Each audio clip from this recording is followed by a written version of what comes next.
안녕하세요. 보험금 팔례방입니다.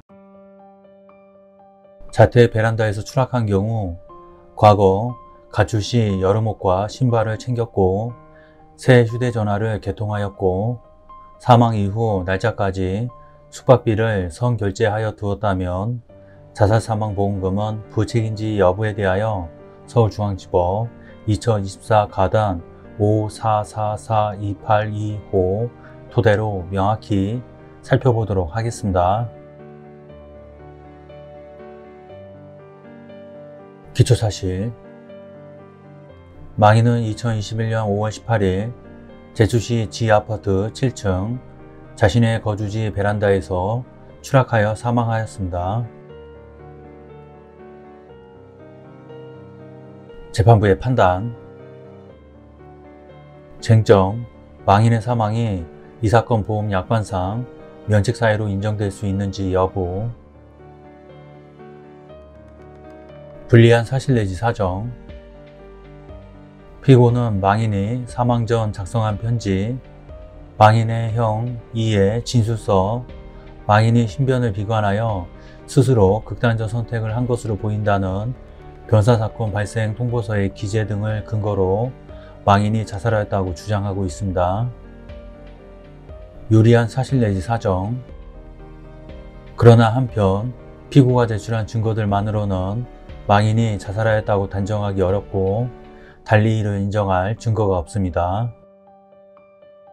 상세한 이유는 다음과 같습니다.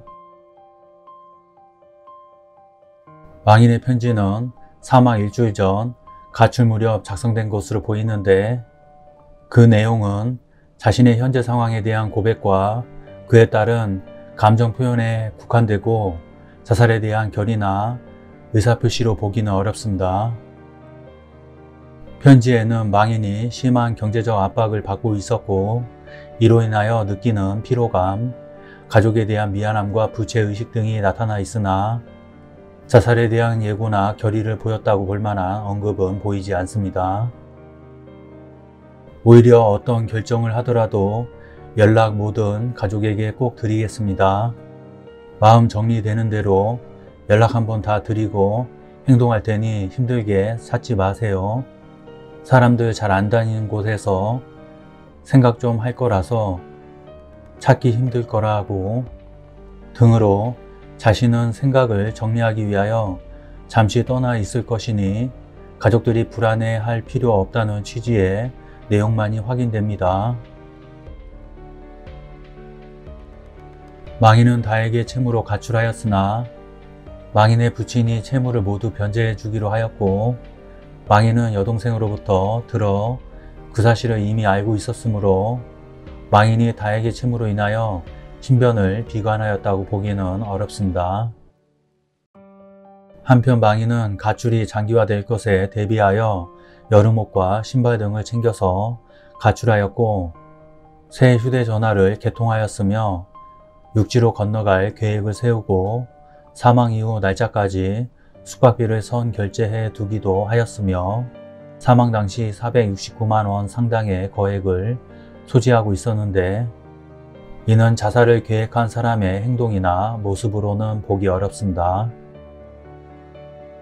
피고가 근거로 든 이의 진술은 망인의 사망 직후 경찰에서 진술한 내용으로 동생의 갑작스러운 사망에 큰 충격을 받은 상태에서 정황상 동생이 베란다 창문으로 스스로 뛰어내린 것 같은데 그런 극단적인 선택을 할 이유가 있나요? 라는 경찰의 질문에 대하여 이번에도 그렇게 채무를 진 사실 때문에 가족들에게 미안한 마음에 그렇게 한 것 같습니다. 라고 자신의 추측을 소극적으로 답변한 것에 불과하고 더욱이 그 후 이가 스스로 극단적 선택을 할 이유가 전혀 없다.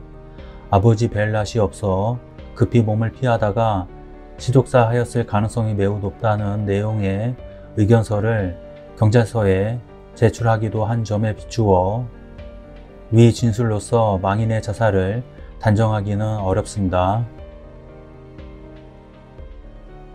사망당일 작성된 변사사건 발생 통보서에 망인이 신변을 비관하여 스스로 극단적인 선택을 한 것으로 보인다는 경찰 의견이 기재되어 있기는 하나 그 후 경찰은 앞서 모든 정상들을 고려하여 내사한 다음 망인이 실족한 것인지 자살한 것인지 판단할 수 없다고 최종 결론 지었습니다. 결론적으로 보험회사는 보험 수익자에게 상해사망보험금을 지급할 의무가 있습니다. 마치겠습니다. 긴 시간 시청해 주신 점 고맙습니다.